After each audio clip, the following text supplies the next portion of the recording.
He is a writer and a broadcaster whose honors include 2 Canadian National Magazine Awards. He's also a contributing editor for the Tyee and is an award-winning documentary director.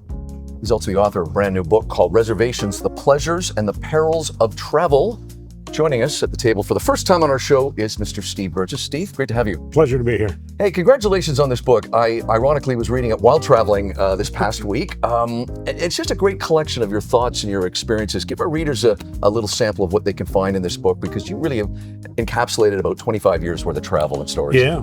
Well, the funny thing is, it's I dedicate the book to David Beers, who is the founder of the Tyee, and to understand how the book turned out, you've got to understand the fights that Dave and I had when I told him I wanted to write a travel book, and I just thought, I'm going to tell a bunch of funny stories, you know? And Dave was saying, no, you got to make it more than that. It's got to be more than that. And I resisted and kind of kicked back. But what Dave was saying is, you've got to add a journalistic element. You've got to delve into bigger issues. And so I, finally reluctantly took his advice. And so what the book is it is a combination of stories from my travels, but all of the stories I tell jump off into discussions of the issues that face the travel and tourism industry right now. One of the things I find in your book too is this discussion on sustainability and where's the balance between the environment and people wanting to see everything. Right. It's not as easy a fix as people think, is it?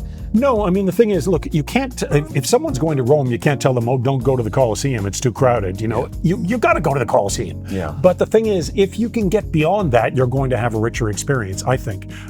Sure, go to the Colosseum, go to the Trevi Fountain, but then start wandering the streets and start finding the small little joys and the hidden treasures, because there's so many of them in Rome. And when you think about Japan, in Japan, apparently something like 98% of the tourists go on what's called the Golden Route, which is Tokyo, Kyoto, Osaka, and then also Mount Fuji in there, do a detour for that. And there are a lot of other places to see. There's a lot of places in northern Japan that are begging for tourists, and where people are going to appreciate your business. You're not going to be treated like one cow in a herd. You're going to be treated with some appreciation. And I went to a little town called Miyama, where they have these beautiful thatched cottages. It's so quiet. You would never think Tokyo, when you think of Tokyo, you think of hyper-urban. This is just quiet as a library.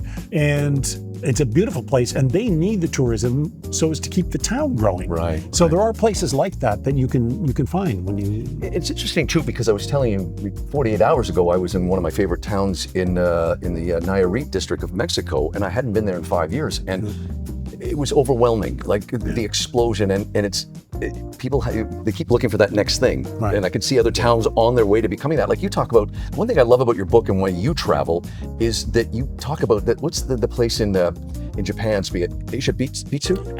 Ashibetsu, where they've got a giant statue of Buddha, thinking this would draw tourists, and it didn't. So it's not always build it and they will come. Not only that, but I love this about Ashibetsu. And by the way, as I was saying to you earlier, it was a surreal experience for me, because I was just on a little putt-putt train going somewhere else. I was going to a town called Furano, and I looked over and saw this thing, just like this gleaming vision, a Buddhist Statue of Liberty in the middle of nowhere.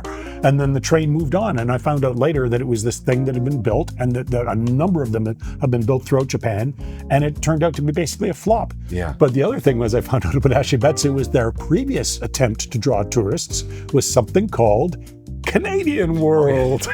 Canadian World. But specifically, tell our viewers. It turns out, like, you would think, what's Canadian World? It's a bunch of guys riding around with Stanley Cups, and a bunch of provincial premiers complaining about healthcare funding. No, it was actually specifically Anne of Green Gables World. But they called it Canadian World. But Anne of Green Gables, hugely popular in Japan. You and I also share something. We both love Italy. You mentioned it earlier. I love your stories of the hotel you always stay at, and doing what you're telling people they should do is to just get out there and walk those corners and everything. Your love affair with Italy goes way back and helped you with your fashion, you said too. Absolutely. There was originally more in the book about that, but I decided to dial it back. But it might not seem like a great topic to have an epiphany about, but it was one of those moments in life where I had an epiphany. And that was when on my first visit to Rome, I was so ashamed of myself because I was just in the t-shirt and the little shorts and the backpack, and I might as well had a big sign saying, tourist.